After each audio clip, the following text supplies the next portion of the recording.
You can see some of their faces were scarred, and they had different hair. I've seen one guy with pink hair, which is pretty funny. Some guys had mohawk. Some guys had, like, you know, I was going to say black hair, but I don't really know how to describe it. But they were a big part of this film because they were the grunts on the ground. They were doing the battling alongside the Jedi. And it just makes that spot in episode 3 where they turn just that much more profound, because you don't know what was running through their heads because you never really got to see their faces before. But you know, they got roughed up pretty bad in this film. In a lot of battles, they were killed in pretty massive numbers, which reminded me a lot of you know, some, I'd say, Vietnam battles and World War II and World War I, just tremendous casualties. But they still were subservient to the Emperor, so no matter what he said, they had to do. I already talked about the animation. You know, a lot of people did it, but there's some things I didn't like about the animation. I thought the clones looked good, and I thought the ships and the space, and all the animation were real fluid. But some of the character models, the human models, were a little bit blocky. And like I said, that kind of bugged me a little bit because, you know, Anakin's nose is like on the bottom was like squarish, like somebody just physically, you know, punched him straight in the nose. But other than that, you know, it was all good. Just want to commend, to by name, Captain Rex, who is a complete badass.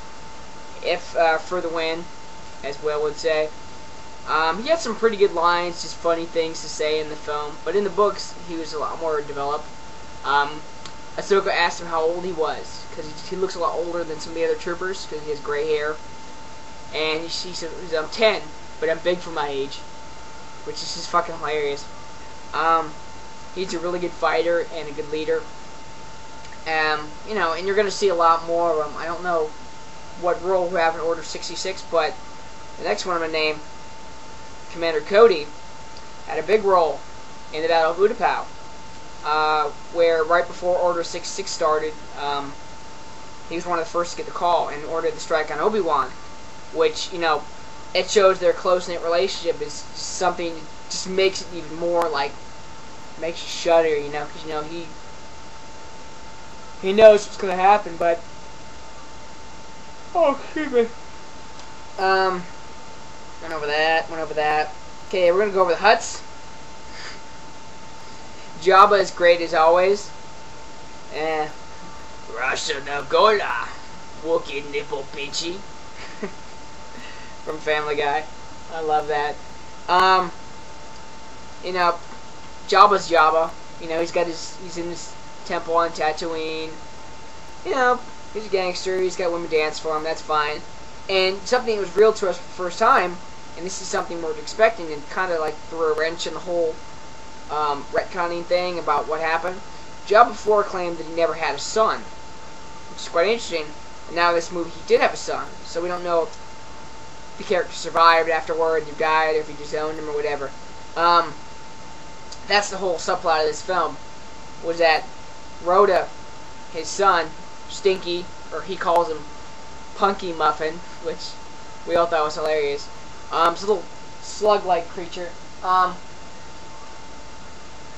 Actually, this is actually a Jabba the Hutt, but Stinky looks to be about this size, and he just kind of coos and makes noise, like, just a little funny little character. And you know, he's like, I was like, oh, it's a cute character. Like, oh, look at little Punky Muffin.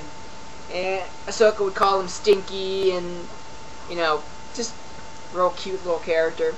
I'm hoping they release like a little plush like this to go with him. Very nice.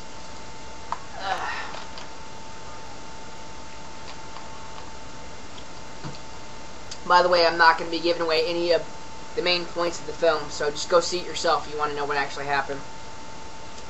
A lot of thing that was brought up, kind of from the prequel trilogies, was the droid's humor and, you know, voice and talking and stuff, which I think kind of took over, you know, Jar Jar's thing.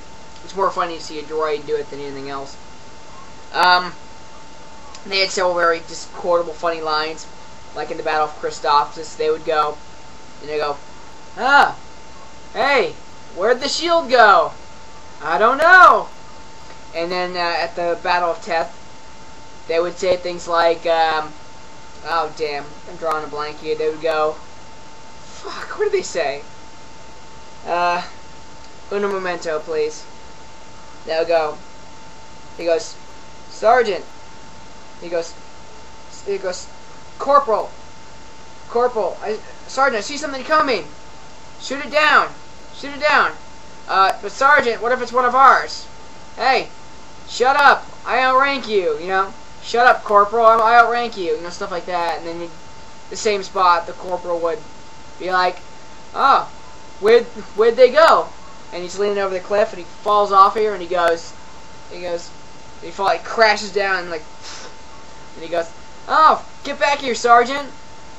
And then I think one of the other ones would go, it goes to when Anakin and Ahsoka get away with Stingy, or Punky Muffin, and he goes, well, Commander Grievous wants an update on what happened, or Count Dooku wants an update on what happened. Should I tell them they got away? Well, should I? And Ahsoka just tosses him off the cliff, and the whole audience roared into a big laugh. And that's something I'll remember too, because, you know, it's supposed to be a funny movie. It's not supposed to be a dark and serious film, but we all know where it's headed with the episode 3, so it's a nice break. Okay, that's covered. On the debate of whether people said this is a kids film or not, I can tell you right now this is a kids film, but there are things in this that are not for kids.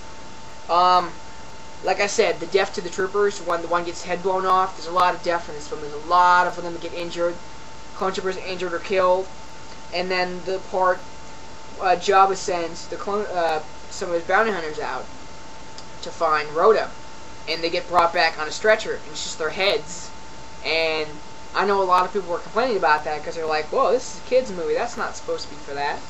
But, like I said, it's something that's happening. You know, the kids got to realize that.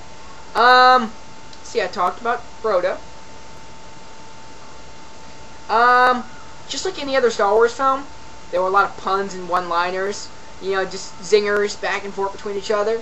Or, you know, Anakin would go, race you to the top. Oh, I'm already there. You know, it wasn't my idea. It was yours. I told you to stay here. You know, I have a bad feeling about this. You know, stuff like that. And I'm gonna say this. I was proud to say this. I seen R2KT,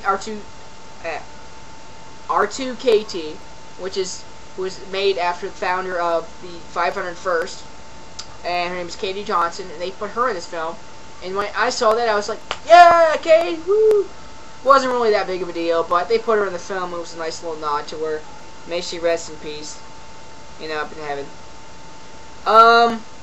Going over the main thing, you know, like I said, the dialogue was funny, it was punchy, it was hilarious, it was really quick pace, and that's where I liked it. It was, you know, boom, you'd be on one spot, you go to the next. I thought it was a really, really good film. I don't have too many gripes about it. I just think people need to stop complaining, shut the fuck up, and watch the film, and they'll absolutely love it. Like I said, I have not seen or met one person who has not liked this film. I have adult friends who liked it. I have my managers who liked it. Their kids liked it. My coworkers liked it. I liked it. All my friends liked it. The only people I have seen that haven't really liked it or read about are the critics, who just absolutely trash the film. And if you sit down and go into this film with the opinion of the other 6 films, you're gonna hate it. That's what it is. Think of it. Go into this film with the open mind of just a fun adventure ride, and you're gonna love it.